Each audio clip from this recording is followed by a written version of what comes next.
राधा अष्टमी व्रत कब है? तिथि, पूजा विधि, महत्व। नमस्कार दोस्तों, धर्म उपासना की शक्ति में एक बार फिर से आपका स्वागत है। सनातन धर्म में प्रत्येक वर्ष भाद्रपद माह के शुक्ल पक्ष की अष्टमी तिथि के दिन राधा अष्टमी पर्व मनाया जाता है। मान्यताओं के अनुसार राधा अष्टमी के दिन राधा रानी की उपासना करने से व्यक्ति को सुख, समृद्धि, ऐश्वर्य की प्राप्ति होती है। राधा अष्टमी पर्व श्री कृष्ण जन्माष्टमी के 15 दिन बाद हर्षोल्लास के साथ मनाया जाता है। यह पर्व मुख्य रूप से श्री किशोरी जी के जन्मोत्सव के रूप में मनाया जाता है। आइए जानें कब मनाया जाएगा राधा अष्टमी पर्व। पंचांग के अनुसार भाद्रपद माह के शुक्ल पक्ष की अष्टमी तिथि 30 अगस्त को देर रात 10:46 पर शुरू होगी। वहीं 31 अगस्त को देर रात 12:57 पे अष्टमी तिथि का समापन होगा। सनातन धर्म में उदया तिथि की गणना की जाती है, इसलिए राधा अष्टमी का पर्व 31 अगस्त को मनाया जाएगा। राधा अष्टमी पर बनने वाले शुभ योग के बारे में जानें। भाद्रपद माह के शुक्ल पक्ष की अष्टमी तिथि पर अभिजीत मुहूर्त का संयोग बन रहा है। अभिजीत मुहूर्त का संयोग सुबह 11:24 से लेके दोपहर 12:15 तक है। इसके साथ ही दोपहर 11:54 तक भद्रावास का संयोग है। साथ ही अनुराधा नक्षत्र का संयोग बन रहा है। इस योग में भक्तिभाव से राधा रानी संग भगवान श्री कृष्ण की पूजा की जाती है।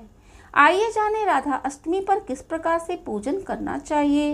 इस दिन सुबह स्नान करके निवृत्त होने के बाद स्वच्छ वस्त्र धारण करें। फिर सूर्य देवता को अर्घ देने के बाद राधा रानी के व्रत को विधि विधान से करने का संकल्प लें। इसके बाद मंडप के नीचे मंडल बनाकर उनके मध्य भाग में मिट्टी या तांबे का कलश स्थापित करें। राधा जी की फोटो या प्रतिमा को पीले कपड़े से बने आसन पे रखें। कलश में जल, सिक्के और आम्र का पल्लव रखकर उस पर नारियल रखें। पंचामृत से स्नान कराएं, फिर उन्हें जल चढ़ाएं। पुष्प, चंदन, धूप, दीप, फल अर्पित करें। राधा रानी की विधि विधान से पूजा और उनका श्रृंगार करें।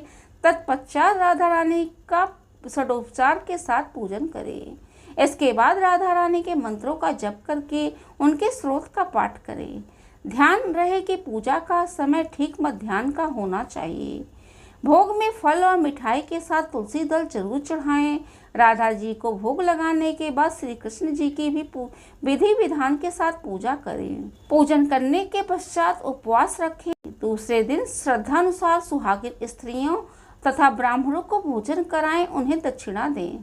पूजा के अंत में श्री राधा जी और भगवान श्री कृष्ण की आरती करें। सभी को प्रसाद बांटें, स्वयं भी प्रसाद ग्रहण करें। आइए जानें राधा अष्टमी व्रत की पूजा का महत्व। जिस तरह श्री कृष्ण जन्माष्टमी के दिन उपवास रखा जाता है, ठीक उसी प्रकार राधा अष्टमी के दिन व्रत रखने से व्यक्ति को विशेष लाभ मिलता है। यह पर्व श्री किशोरी जी के जन्मोत्सव के रूप में मनाया जाता है।